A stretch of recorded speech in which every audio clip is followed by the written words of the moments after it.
Halo teman-teman. Di sini kita akan membahas lagi Toyota Corolla tahun 1987.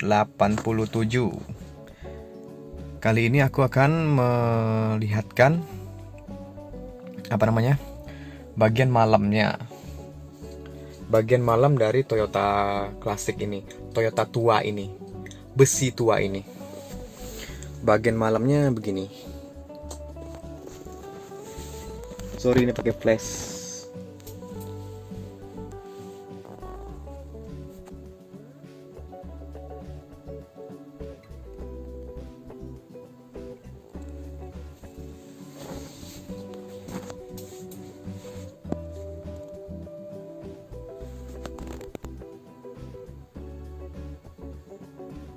Nggak bagus ya kalau malam. Ininya bukan ini perpaduan dashboardnya, perpaduan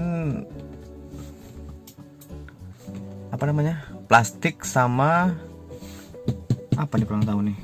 Di sini kalau dipencet ini agak lembut gitu, perpaduan plastik dan kulit kalau nggak salah.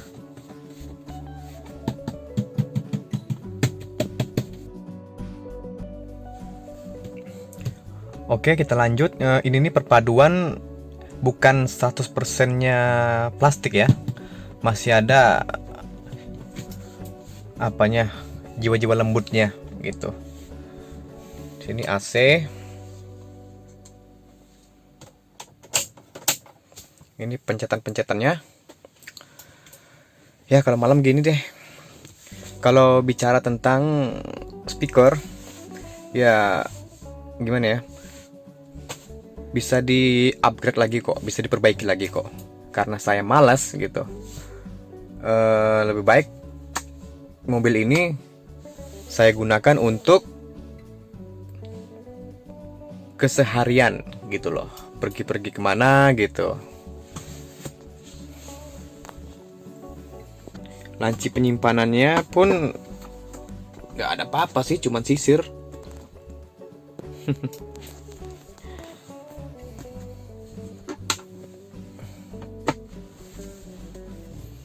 Oke, ini saya pengen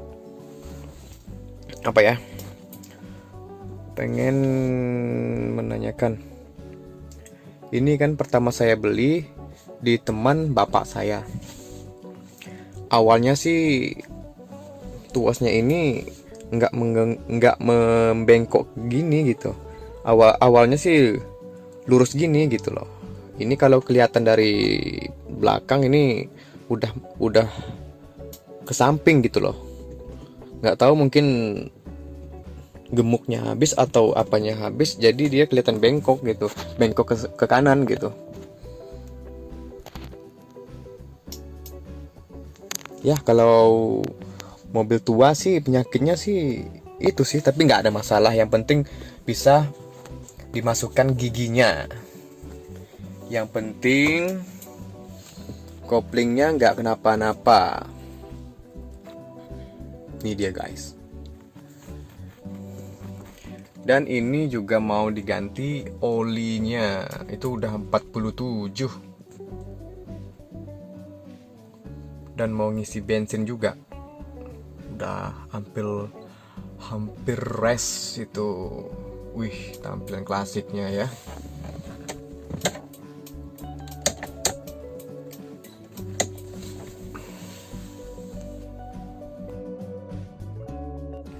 Oke, dan juga lampu di atas. AC untuk di belakang sih nggak ada ya. Kita lebih mentok ke depan. Ya, jadi untung-untungan deh kalau ditanyain kena atau enggaknya sih. Untung-untungan. Tapi ini bukan dibilang AC juga sih. Karena lebih ke kipas angin gitu. Lebih ke kurang kuatnya daya tarik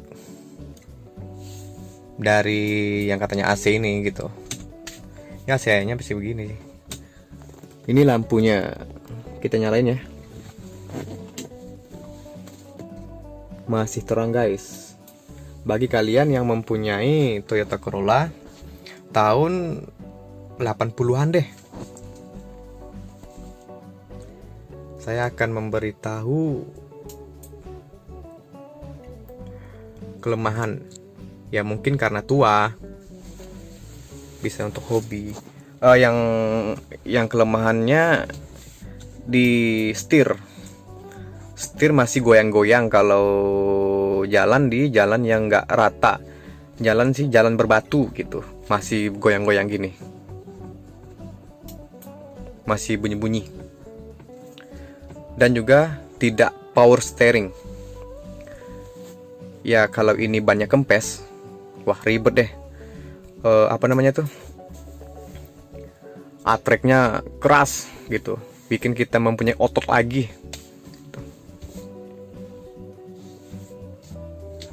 Itu sih kelemahannya.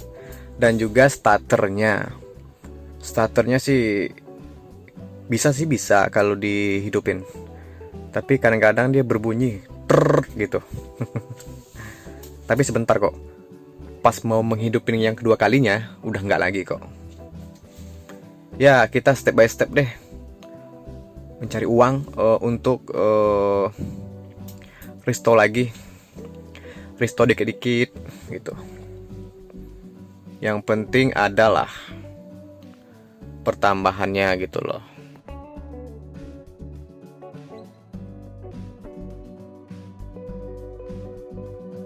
Dan kelemahan di Toyota ini, Toyota 87 ini, kalau kita bandingin dengan mobil baru, jelas berbeda. Contohnya, kalau yang transmisi manual, mobil baru kan, itu kalau kita injak kopling, masukin gigi satu, koplingnya dilepas, itu akan membantu untuk berjalan. Kalau yang baru ya. Tapi kalau yang ini, yang kisaran 80-an deh, kalau belum di restore. Jadi kalau yang bedanya dengan tahun ini, tahun 87 ini, Corolla ini, itu waktu kita menginjak kopling, memasukkan gigi satu, terus apa namanya ya, kita jalan gitu, kita lepas kopling pelan-pelan, tenaganya berkurang. Kayak karena mungkin faktor umur gitu, udah 30 tahunan mungkin, karena faktor umur gitu, jadi nggak terlalu membantu lah ya. Kita terpaksa sih ngandalin gas gitu, kopling hanya untuk memasukkan gigi, itulah.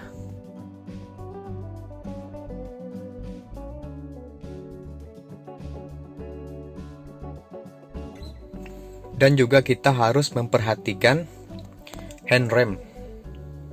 Kenapa? Karena rata-rata mobil tua kalau nggak kita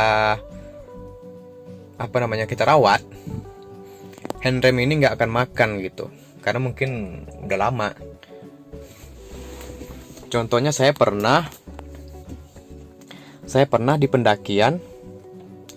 Ya kira-kira saya masih kuat gitu, masih menggigit gitu. Pas saya lepas, saya tarik lagi, dia tetap mundur gitu loh. Nggak tahu, mungkin karena apa ya? Karena mungkin kanvasnya habis atau gimana, saya nggak tahu juga. Karena belum ada saya cek gitu. Tapi pas di pendakian yang satu lagi,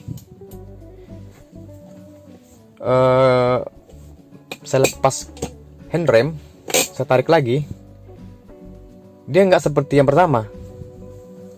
Kenapa gitu? Apakah mobil ini pilih-pilih tempat? Nggak mungkin gitu loh.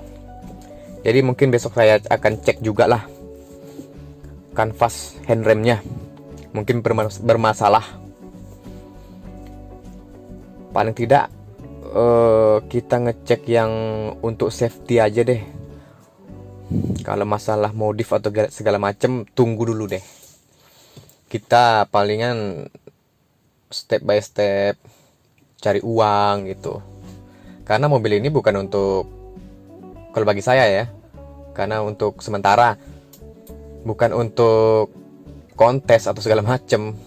Ya apa sih kelebihan untuk kontes gitu kalau cuman mengandalin sejarahnya aja gitu? Enggak lah. Dan juga ini air wipernya masih nyala kok, masih bisa nyemprot. Kalau dihidupin ya, kuncinya lagi di dalam.